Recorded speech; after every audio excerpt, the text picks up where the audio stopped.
Não sabeis que os injustos não herdarão o reino de Deus?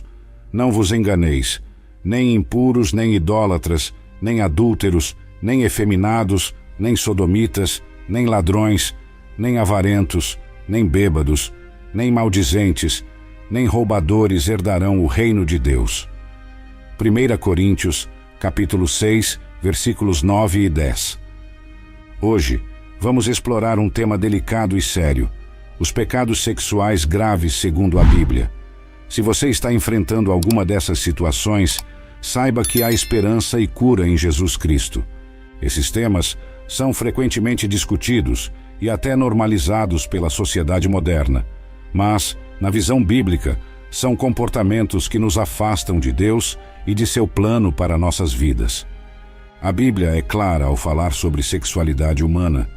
Deus criou o sexo como uma bênção no casamento, mas ele tem limites claramente estabelecidos nas Escrituras.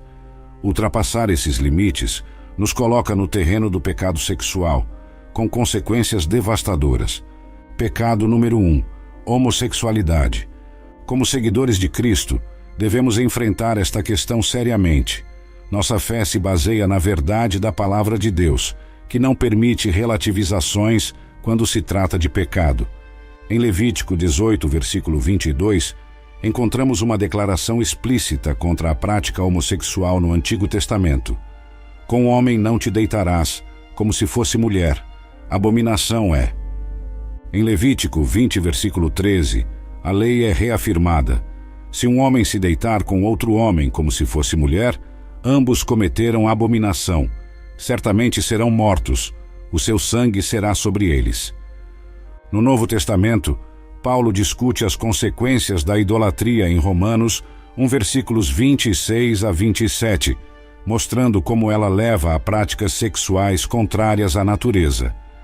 Apesar dos contextos culturais e temporais, a questão da homossexualidade é apresentada consistentemente como contrária ao plano divino para relações humanas.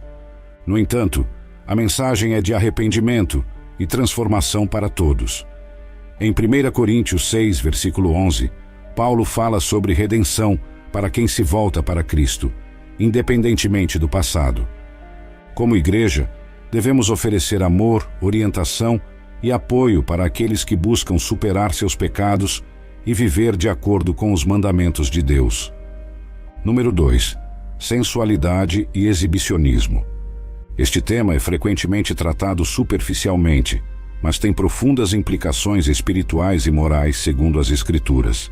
Fala sobre a sensualidade e o exibicionismo, práticas que são contrárias aos ensinamentos bíblicos sobre como devemos honrar nossos corpos. A Bíblia nos ensina que nossos corpos são templos do Espírito Santo. Em 1 Coríntios 6, versículos 18 a 20, Paulo nos exorta diretamente: fugir da fornicação. Todo pecado que o homem comete é fora do corpo, mas o que se prostitui peca contra o seu próprio corpo. Ou não sabeis que o vosso corpo é o templo do Espírito Santo, que habita em vós, proveniente de Deus, e que não sois de vós mesmos, porque fostes comprados por bom preço. Glorificai, pois, a Deus no vosso corpo. Paulo destaca o valor que Deus atribui a cada um de nós. Nosso corpo não é nossa propriedade para fazer o que bem entendermos. Foi comprado por um preço, o sacrifício de Cristo. Jesus nos advertiu sobre as consequências de provocar outros ao pecado. Em Mateus 5, versículo 28, ele disse: eu vos digo que qualquer que olhar para uma mulher com intenção impura, já cometeu adultério com ela no seu coração. Vivemos em uma cultura que celebra e incentiva a exibição do corpo de maneiras provocativas. A mídia, a moda e as redes sociais estão saturadas com imagens que desafiam os princípios bíblicos de modéstia e pureza. Como cristãos, somos chamados a ser diferentes, a viver de maneira que reflete os valores do reino de Deus, não os do mundo. O exibicionismo e a sensualidade não apenas distorcem a imagem que Deus tem para a sexualidade humana, mas também diminuem o valor intrínseco das pessoas, reduzindo-as a objetos de desejo. Isso é radicalmente oposto ao ensinamento bíblico, que vê cada pessoa como uma criação valiosa de Deus, digna de respeito e amor. Portanto, irmãos e irmãs, que possamos considerar como estamos apresentando nossos corpos ao mundo, que nosso vestir e nosso comportar sejam um reflexo da santidade e da pureza a que Deus nos chamou. Lembrem-se de que somos luz do mundo e sal da terra, chamados a fazer a diferença e a glorificar a Deus em tudo o que fazemos, inclusive na maneira como nos vestimos e nos comportamos. Que estejamos sempre atentos e conscientes de que, através de nossas escolhas, podemos liderar pelo exemplo, mostrando ao mundo a beleza e a dignidade de uma vida vivida segundo os padrões divinos. Que possamos, dia após dia, escolher vestir-nos e agir de maneira que honre a Deus e inspire outros a buscarem a pureza em todas as áreas de suas vidas. Amém. Número 3. Adultério. Este não é um assunto fácil de discutir, mas é necessário, pois as consequências deste pecado são profundamente destrutivas, tanto espiritual quanto emocionalmente. As Sagradas Escrituras nos oferecem orientações claras e diretas sobre este tema, e é nosso dever como cristãos entender e seguir esses ensinamentos. Em Provérbios 6, versículo 32, somos confrontados com a severidade deste ato. O que comete adultério não tem juízo. Quem assim procede destrói a si mesmo. Essas palavras não são apenas um aviso, mas uma declaração sobre a realidade devastadora das consequências do adultério. Esse pecado não apenas quebra a confiança, mas desintegra o tecido de nossas relações mais sagradas, o casamento. Jesus, em seu ministério, reforçou e expandiu essa compreensão do adultério, levando a discussão para além do ato físico. Em Mateus 5, versículos 27 a 28, ele nos ensina: ouvistes que foi dito, não cometerás adultério. Eu, porém, vos digo, qualquer que olhar para uma mulher com intenção impura no coração, já cometeu adultério com ela. Com essas palavras, Jesus eleva o padrão.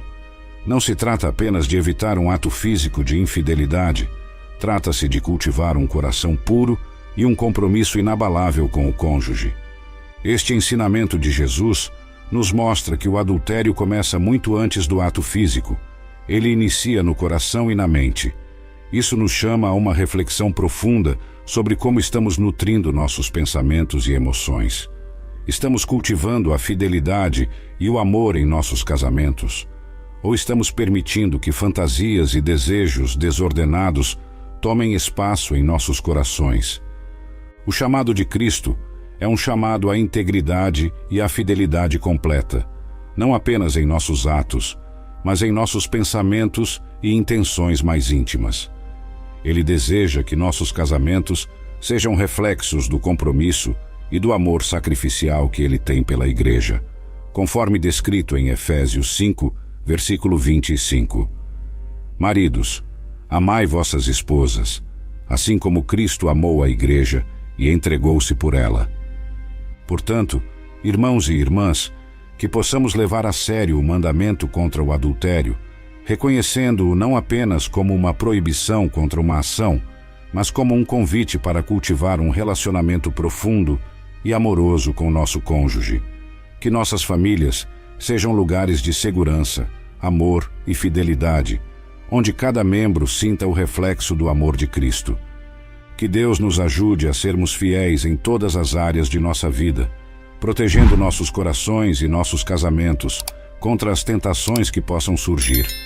E que, ao enfrentarmos desafios e tentações, busquemos sempre a sabedoria e a força que somente podem vir dele.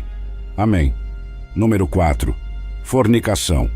Este termo, que muitas vezes pode parecer um tanto arcaico, refere-se simplesmente ao envolvimento em relações sexuais antes ou fora do matrimônio. Vamos entender o que a Bíblia diz sobre isso e por que é tão importante para nós, como seguidores de Cristo, levarmos esse ensinamento a sério. Em 1 Coríntios 7, versículo 2, Paulo nos oferece um conselho direto e prático. Mas, por causa da prostituição, cada um tenha a sua própria esposa, e cada uma tenha o seu próprio marido. Este versículo faz parte de um contexto maior, onde Paulo discute a importância da pureza sexual dentro da comunidade cristã. Ele estava respondendo a uma realidade onde a imoralidade sexual era comum, e ele reitera a necessidade de cada crente viver de uma maneira que honre a Deus com o seu corpo. O plano de Deus para a sexualidade humana é belo e sagrado.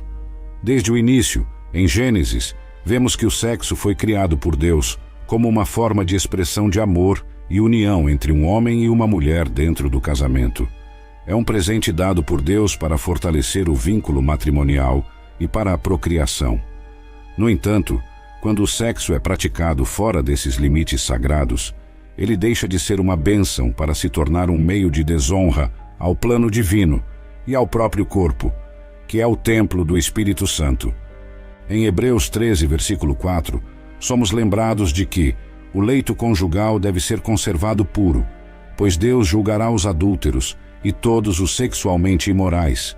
Essa é uma advertência clara de que Deus leva a pureza sexual muito a sério e espera que seus seguidores também a levem. A fornicação, então, não é apenas um ato físico, mas um pecado contra o próprio Deus, que criou a sexualidade para ser vivida de maneira santa e pura. Vivemos em uma era onde a tentação sexual está mais acessível do que nunca, seja através da mídia, da internet ou das interações sociais desinibidas. O desafio de manter a pureza sexual é grande. No entanto, como cristãos, somos chamados a ser luz em meio às trevas. Isso significa escolher um caminho diferente, um caminho que honra a Deus e respeita seu plano para nossas vidas. Para aqueles que lutam com esse pecado, quero lembrar que há esperança e redenção disponíveis em Jesus Cristo. A graça de Deus é suficiente para cobrir todos os pecados, inclusive a fornicação. Através do arrependimento sincero e da busca pela santidade, podemos restaurar nossa relação com Deus e viver uma vida que seja verdadeiramente abençoada. Número 5. Masturbação. Este é um assunto que gera muitas dúvidas e debates, mas é nosso dever olhar para as Escrituras para buscar orientação e entender como Deus deseja que vivamos em pureza e santidade, inclusive em relação à nossa sexualidade. Em 1 Tessalonicenses 4, versículos 13 e 4, o apóstolo Paulo nos dá uma orientação clara. Pois esta é a vontade de Deus, a vossa santificação, que vos abstenhais da prostituição, que cada um de vós saiba possuir o seu próprio vaso em santificação e honra. Embora a masturbação não seja mencionada especificamente, o princípio de controlar o próprio corpo de maneira santificada e honrosa é extremamente relevante para esse debate. A masturbação frequentemente é vista como uma prática solitária que pode levar ao uso egoísta do corpo. Como cristãos, somos chamados a dedicar nossos corpos a Deus e ao serviço do reino, tratando-os como templos do Espírito Santo, conforme Paulo escreve em 1 Coríntios 6, versículos 19 e 20. Ou não sabeis que o vosso corpo é templo do Espírito Santo, que habita em vós, proveniente de Deus, e que não sois de vós mesmos? Porque fostes comprados por preço. Glorificai, pois, a Deus no vosso corpo. A prática da masturbação pode desafiar esse chamado à santificação por várias razões. Primeiramente, ela frequentemente envolve fantasias sexuais que podem levar a um estado de luxúria e desejo, que está em desacordo com os ensinamentos de Cristo sobre pureza de pensamento e ação. Jesus nos adverte em Mateus 5, versículo 28, que até mesmo olhar para alguém com desejo já é cometer adultério no coração. Além disso, a masturbação pode criar um ciclo de dependência que isola o indivíduo, focando suas energias e desejos em satisfação pessoal, em vez de fomentar relacionamentos saudáveis e santificados, tanto com Deus quanto com os outros. Isso pode ser especialmente problemático quando impede a formação de relacionamentos conjugais que Deus planejou para serem fontes de amor, suporte mútuo e crescimento espiritual. É importante lembrar, contudo, que nosso Deus é um Deus de graça e misericórdia. Se alguém luta com esse ou qualquer outro pecado, a graça de Deus está disponível para trazer perdão e cura. João nos lembra em 1 João, Um versículo 9 que, se confessarmos os nossos pecados, Ele é fiel e justo para nos perdoar os pecados e nos purificar de toda injustiça. Portanto, irmãos e irmãs, que possamos buscar viver de maneira que glorifique a Deus com nossos corpos, mantendo nossos pensamentos e ações puros, conforme nos é instruído pelas Sagradas Escrituras. Que enfrentemos esses desafios não com julgamento ou vergonha, mas com um coração voltado para a cura, o amor e a redenção, que só podem ser encontrados em Cristo Jesus. Amém. Número 6. Prostituição. Em 1 Coríntios 6, versículos 15 e 16, o apóstolo Paulo nos oferece uma perspectiva contundente e esclarecedora sobre este tema. Não sabeis que os vossos corpos são membros de Cristo? Tomarei, pois, os membros de Cristo e os farei membros de uma prostituta? De modo nenhum. Ou não sabeis que o que se une à prostituta forma um só corpo com ela? Pois está escrito, os dois serão uma só carne. Paulo aqui destaca que unir nosso corpo, que é um membro de Cristo, a uma prostituta, é uma grave desonra ao sagrado compromisso que temos com nosso Senhor. A prostituição é condenada nas Escrituras não apenas por ser um pecado sexual, mas também por desonrar o próprio corpo, que, conforme Paulo insiste, deve ser um templo do Espírito Santo. Além disso, a prostituição muitas vezes envolve exploração e abuso, aspectos diametralmente opostos ao mandamento cristão de respeitar e amar o próximo como a nós mesmos. Este pecado é frequentemente retratado na Bíblia como um símbolo de infidelidade espiritual.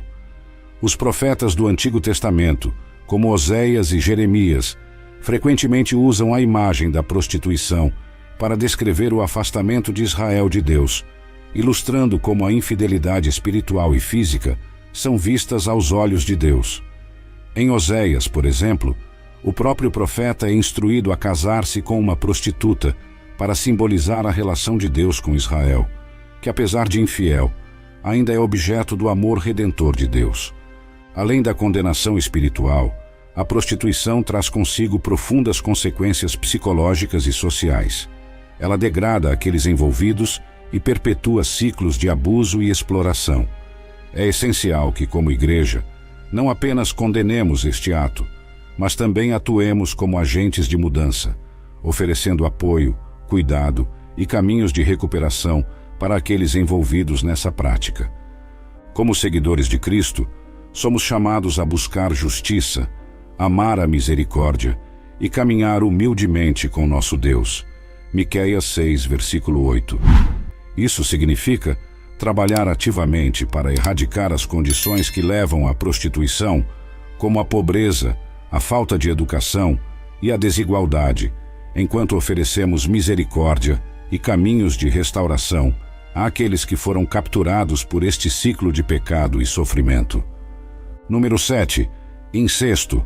Irmãos e irmãs, hoje nos deparamos com um tema extremamente sério e delicado, o incesto. Esta prática, claramente proibida nas Escrituras, é uma transgressão direta contra os mandamentos que Deus estabeleceu para a proteção e a santidade da família. Vamos mergulhar nas Sagradas Escrituras para entender a gravidade deste pecado e o claro posicionamento de Deus sobre ele. Em Levítico 18, versículo 6, encontramos uma diretriz explícita de Deus para seu povo. Ninguém se chegará a qualquer parente próximo de sua carne para descobrir sua nudez. Eu sou o Senhor. Este capítulo continua detalhando várias relações familiares, nas quais as relações sexuais são absolutamente proibidas. Este conjunto de leis foi dado para estabelecer limites claros, protegendo a integridade e a pureza das relações familiares. A proibição do incesto não é meramente uma norma social ou cultural. Ela tem profundas raízes em princípios éticos e espirituais. Deus criou a família como a primeira instituição social, destinada a ser um refúgio de segurança, amor e formação moral. Quando esses limites são violados, as consequências são não apenas espirituais, mas também emocionais e físicas, muitas vezes resultando em traumas profundos e distúrbios genéticos que podem afetar gerações. Além disso, O incesto é frequentemente associado ao abuso de poder e à violação da confiança, elementos que corroem os alicerces sobre os quais as relações familiares saudáveis são construídas. A Bíblia nos chama a respeitar e honrar nossos parentes, protegendo a pureza das nossas interações com eles. Este pecado é tão grave aos olhos de Deus que, além das leis em Levítico, encontramos diversas outras referências bíblicas que condenam a prática, demonstrando as severas consequências sociais e espirituais que ela acarreta. Por exemplo, as histórias de Amnon e Tamar e a de Ló e suas filhas nos mostram as dolorosas realidades e o caos que o incesto pode causar nas famílias. Como seguidores de Cristo, somos chamados a viver vidas de santidade, respeitando os planos divinos para todas as nossas relações. Devemos ser exemplos de conduta reta, promovendo um ambiente familiar que reflita o amor, o respeito e a pureza que Deus deseja. Se alguém entre nós estiver lutando com feridas causadas por tais transgressões, é essencial buscar ajuda e cura. A igreja deve ser um espaço seguro, onde o perdão e a restauração são possíveis através do poder curativo de Cristo. E para aqueles que possam ter cometido tais atos, o arrependimento sincero e a busca por redenção são passos necessários no caminho para a restauração completa. Portanto, irmãos e irmãs, que nosso compromisso seja com a preservação da santidade em nossas famílias, que possamos proteger nossos lares das práticas que desonram a Deus e destroem os fundamentos familiares, que o Senhor nos ajude a sermos guardiões da fé e do amor em todas as nossas relações. Amém. Irmãos e irmãs, ao refletirmos sobre os diversos pecados que abordamos, desde a fornicação até o incesto, é essencial que reconheçamos uma verdade fundamental. Todos esses comportamentos nos distanciam de Deus e da plenitude de vida que Ele deseja para nós. No entanto, a mensagem do Evangelho traz não apenas advertência, mas também esperança profunda e transformadora. Jesus Cristo, nosso Senhor e Salvador, veio a este mundo precisamente porque somos falhos, pecadores e incapazes de nos reconciliarmos com Deus por nossos próprios méritos. Ele viveu a vida que não poderíamos viver, morreu a morte que merecíamos morrer e ressuscitou ao terceiro dia, provando que nem mesmo a morte poderia detê-lo. Através de sua morte e ressurreição, Jesus oferece perdão, limpeza e uma nova vida a todos que se arrependem e creem nele. Esse chamado ao arrependimento é um convite para abandonarmos os caminhos que nos afastam de Deus e abraçarmos uma vida de santidade. Em 1 João, versículo 9, somos lembrados de que, se confessarmos os nossos pecados, Ele é fiel e justo para nos perdoar os pecados e nos purificar de toda injustiça. Esta é uma promessa poderosa que nos assegura que, não importa o quão grave seja o pecado, o perdão está disponível através de Cristo. Viver uma vida em Cristo não significa simplesmente evitar o pecado, mas também buscar ativamente uma vida que reflita seu amor, sua graça e sua verdade. Em Romanos 12, versículos 1 e 2, Paulo nos exorta: Rogo-vos, pois, irmãos, pela compaixão de Deus, que apresenteis os vossos corpos como sacrifício vivo, santo e agradável a Deus, que é o vosso culto racional. E não vos conformeis com este mundo, mas transformai-vos pela renovação do vosso entendimento, para que experimenteis qual seja a boa, agradável e perfeita vontade de Deus. Este é o cerne da nossa fé. Não somos chamados a conformar-nos com os padrões deste mundo, mas a ser transformados pela renovação de nossa mente. Isso significa aprender a pensar, agir e viver de maneiras que glorifiquem a Deus e reflitam o caráter de Cristo. Com a ajuda do Espírito Santo, o suporte da nossa comunidade de fé e um compromisso com a Palavra de Deus, podemos crescer em santidade e testemunhar o poder transformador do Evangelho em nossas vidas. Portanto, irmãos e irmãs, encorajo cada um de vocês a buscar essa transformação. Deixem de lado as práticas antigas que desonram a Deus e abracem a nova vida que Ele oferece. Juntos, como corpo de Cristo, podemos apoiar uns aos outros nessa jornada, celebrando cada passo de vitória sobre o pecado e cada momento de crescimento na graça. Essa abordagem ao pecado e à redenção é central para a mensagem cristã e permeia as várias formas pelas quais somos chamados a viver segundo os padrões divinos. Como comunidade de fé, devemos estar sempre prontos para apoiar aqueles que buscam o caminho de volta a Deus, fornecendo um ambiente acolhedor e recursos para o crescimento espiritual. No entanto, é importante lembrar que a jornada espiritual é pessoal e única para cada indivíduo.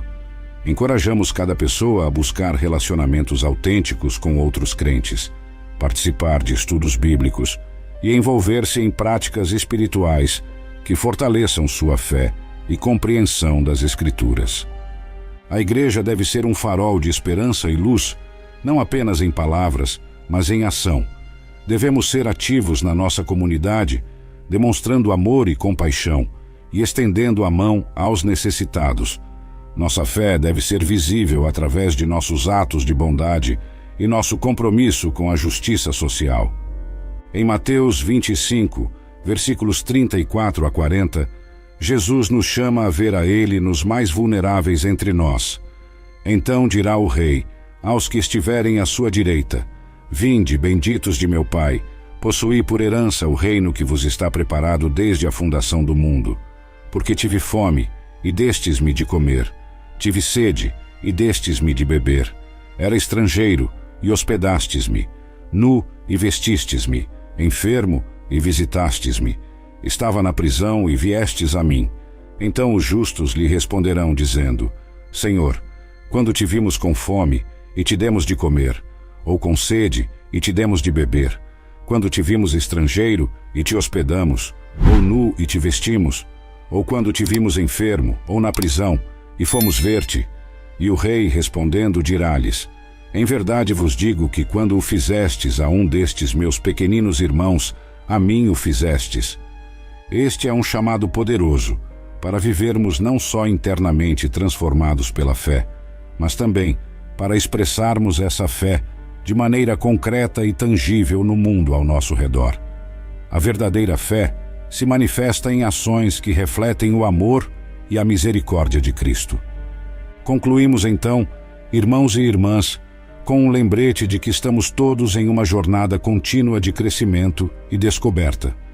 Que cada um de nós possa se esforçar para viver de acordo com os altos chamados de nossa fé, buscando sempre aproximar-nos mais de Deus e ser instrumentos de sua paz e graça no mundo.